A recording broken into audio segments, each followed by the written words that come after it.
25년 12월 크리스마스를 앞둔 즈음 일본 기준금리는 0.5%에서 0.75%로 급격히 인상이 되었습니다. 그 여파로 일본 주식시장뿐 아니라 나스닥 그리고 우리나라 코스피 지수도 급격한 출렁임이 있었는데요. 일본 국채 금리 변동이 한국 금융시장과 어떻게 이렇게 연결되어 있을까요? 궁금하지 않으신가요? 이 내용에 대해서 상세하게 설명해 드리고자 합니다. 현대 금융시장은 거미줄처럼 촘촘하게 연결된 초국가적 네트워크입니다. 한국 주식시장은 글로벌 금융 변동성의 나비 효과를 받습니다. 이 변동성의 근원 중 하나는 일본 국채입니다. 서울 여의도 증권가의 모니터가 붉은색 하락 곡선을 그릴 때 그 원인은 한국 기업의 실적 부진이 아니라 도쿄 니온바시의 일본은행, Bank of Japan, BOJ 회의실에서 결정된 금리 정책일 수 있습니다. 이 일본 국채 JGB, Japanese Government Bond 금리의 변화가 어떻게 대한해협을 건너 한국 주식시장의 외국인 투자자 움직임을 통제하고 나아가 한국 실물 경제에까지 파급력을 미치는지 그 메커니즘을 상세하게 설명드리고자 합니다. 우리는 미국이 기침하면 한국 경제는 독감을 앓는다라는 이야기를 들어보신 적 있을 것입니다. 흔히 미국 금리가 오르면 한국도 힘들다는 말은 자주 접해왔습니다. 그러나 일본 금리가 오르면 한국 주식이 폭락한다는 인과관계는 2024년 8월 블랙 먼데이 사태를 겪기 전까지 일반 대중에게 생소한 개념이었습니다. 이 현상은 세계 경제 흐름의 배후에 있는 거대한 자금의 흐름, 즉 엔캐리 트레이드의 탄생과 구조, 그리고 청산 과정을 해부해 보아야 합니다. 오늘은 엔캐리 트레이드를 설명하기 위한 기본 상식 및 역사적인 배경을 먼저 설명해 드리겠습니다. 멀리 있는 미국 시장의 변동은 주시하고 있었지만 실상 가까운 이웃나라의 금리 정책이 단순한 숫자의 변화가 아니라 내 월급 통장과 대출 이자, 노후 자산에 영향을 미치는 실체적 위협을 준다는 건 피부로 와닿지가 않으시지요. 하지만 우리는 24년 8월에 있었던 급격한 나스닥 성장주의 하락, 그리고 그에 이은 코스피의 하락의 큰 원인이 일본 경제정책의 변동이었단 것을 단계별로 설명드리고자 합니다. 이에는 우선 경제의 기본 개념의 정립이 필요합니다. 여기에는 금리, 국채, 그리고 돈의 속성의 설명이 따르는데요. 본론에 들어가기에 앞서 이 거대한 드라마의 주인공인 국채와 금리에 대한 직관적인 이해가 필요합니다. 그럼 국채는 무엇일까요? 국채란 안전한 국가의 신뢰도를 바탕으로 국가가 발행하는 차용증입니다. 일본 정부가 예산을 집행하기 위해 돈이 필요할 때 시장에 돈을 빌려주면 나중에 이자를 쳐서 갚겠다고 약속하며 발행하는 증서가 바로 일본 국채 JGB입니다. 일본 정부는 망할 확률이 거의 없다고 간주되기에 JGB 금리는 일본 내 모든 금리의 기준, 벤치마킹이 됩니다. 그럼 각 나라는 각 나라의 신용도를 바탕으로 국가별 국채를 발행합니다. 그래서 신용도가 높은 나라의 경우는 적은 이자를 지불하고 돈을 빌릴 수 있고, 상대적으로 신용도가 낮은 나라는 위험도가 높아지기 때문에 많은 이자를 지불하고 돈을 빌릴 수밖에 없겠지요.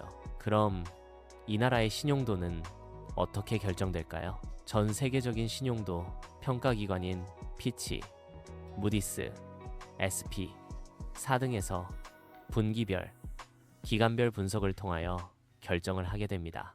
최근 과잉부채와 재정적자, 정치적 혼란 등으로 이슈가 되고 있는 프랑스에 대해 지난 25년 15월 SP사가 신용등급을 AA에서 A+로 하향 등급 조정을 하였습니다. 이렇게 국가적인 신용등급은 국채의 금리에도 직접적인 영향을 끼치게 됩니다. 그럼 낮은 신용등급의 경우는 안정적인 투자처가 아니라는 투자자의 판단하에 투자자들을 끌어들이기 위해 이자율을 상승할 수밖에 없고, 이렇게 되면 이자를 지불하는 국가의 재정에도 영향을 끼치게 되겠지요. 돈은 높은 곳에서 낮은 곳으로, 물처럼 수익이 높은 곳으로 낮은 곳으로 흐르게 됩니다.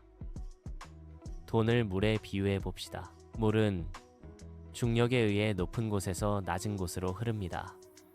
반면 자본은 수익률, 즉 금리가 낮은 곳에서 높은 곳으로 흐르는 속성이 있습니다. 만약 일본은행이 예금이자를 0% 주고 한국은행이 3%를 준다면 합리적인 사람이라면 누구나 일본에서 돈을 빼서 한국으로 옮길 것입니다.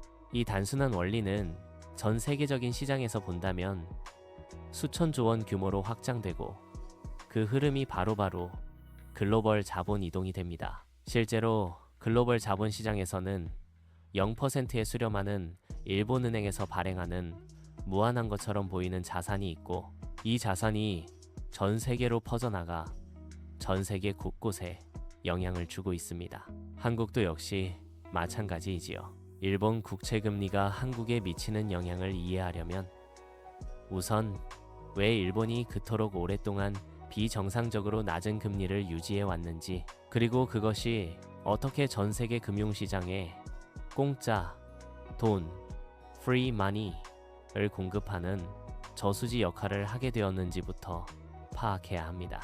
도쿄를 팔면 미국 땅을 살 수 있다던 것을 겉없이 일취월장 성장해 나가던 일본의 1980년대 자산시장은 플라자 합의를 거쳐 그 성장세가 꺾이고 1990년대 초반 일본의 부동산과 주식 거품이 붕괴하면서 일본 경제는 장기 침체에 빠졌습니다. 이를 잃어버린 10년, 나아가 잃어버린 30년이라고 부릅니다. 일본 사람들은 돈을 쓰지 않았고 기업은 투자를 멈췄으며 물가는 지속적으로 하락했습니다.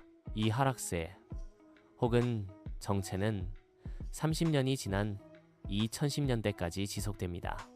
이 오래된 악순환을 끊기 위해 일본 정부와 일본은행은 극단적인 처방을 내립니다. 바로 아베노믹스, 애비노믹스로 대표되는 무제한 양적 완화입니다. 아베노믹스는 아베 신조 총리가 2012년 말 재집권하면서 본격적으로 시작된 경제 정책입니다. 일본 경제의 잃어버린 20년을 극복하고 고질적인 디플레이션에서 탈출하는 것을 핵심 목표로 삼았습니다.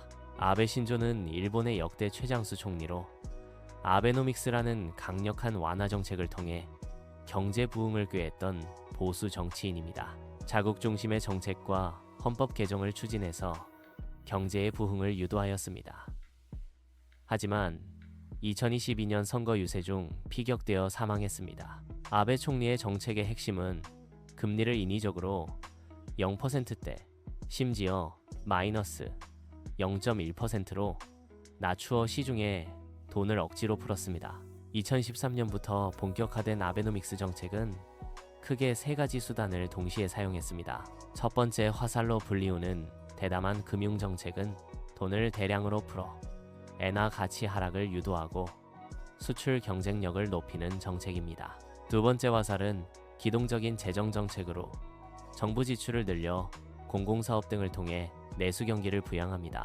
세 번째 화살은 성장 전략으로 규제 완화와 구조 개혁을 통해 기업의 투자와 체질 개선을 유도합니다. 이렇게 함으로써 돈의 가치를 떨어뜨려 엔저, 유도, 수출 기업의 이익을 늘리고 사람들이 저축 대신 소비와 투자를 하도록 유도하여 물가를 2%까지 끌어올리는 것이었습니다. 그 결과 1억 인구 총활약으로 일컬어지는 완전 고용을 추구하였고, 이에 실업률이 낮아졌고 여성과 노년층의 경제활동 참여가 크게 늘었습니다. 또한 엔화 가치가 떨어지면서 토요타 같은 수출 대기업들이 사상 최대 실적을 기록했고 주가 니케이 지수가 큰 폭으로 상승했습니다. 잇따른 엔저 효과로 외국인 관광객이 급증하며 서비스업 부문에 활기가 돌았습니다. 하지만 2% 물가 상승이라는 목표를 세웠으나 가계 소비가 따라오지 못해 오랜 기간 목표치에 도달하지 못했고 기업의 이익은 늘었지만 이것이 노동자의 임금 인상으로 충분히 이어지지 않아 낙수 효과가 기대보다 낮았습니다. 이 중 가장 큰 한계는 대규모 재정 지출로 인해 일본의 국가 부채가 GDP 대비 세계 최고 수준으로 늘어나는 부작용을 낳았습니다. 이런 아베노믹스를 활성화하며 일본은행이 금리를 0%로 묶어두자 일본 내에는 갈 곳 잃은 막대한 자금이 쌓이게 되었습니다. 일본 내에서는 아무리 돈을 굴려도 수익이 나지 않기 때문입니다. 이 자금은 필연적으로 수익률이 더 높은 해외로 눈을 돌리게 됩니다. 일본은 본의 아니게 전 세계 금융시장에 가장 싸게 돈을 빌릴 수 있는 글로벌 자금 조달 창구 펀딩 커런시가 되었습니다. 요약하자면 일본은 0% 전후의 초저금리로 엔화 약세를 인위적으로 유도하여 전 세계의 투자자들에게 자금 조달이 저렴하다는 점을 어필하며 전 세계의 투자자들을 유인하였습니다. 전 세계의 투자자들은 한국이나 미국 같은 타겟 국가를 발견하고 해당 국가에 투자하게 됩니다.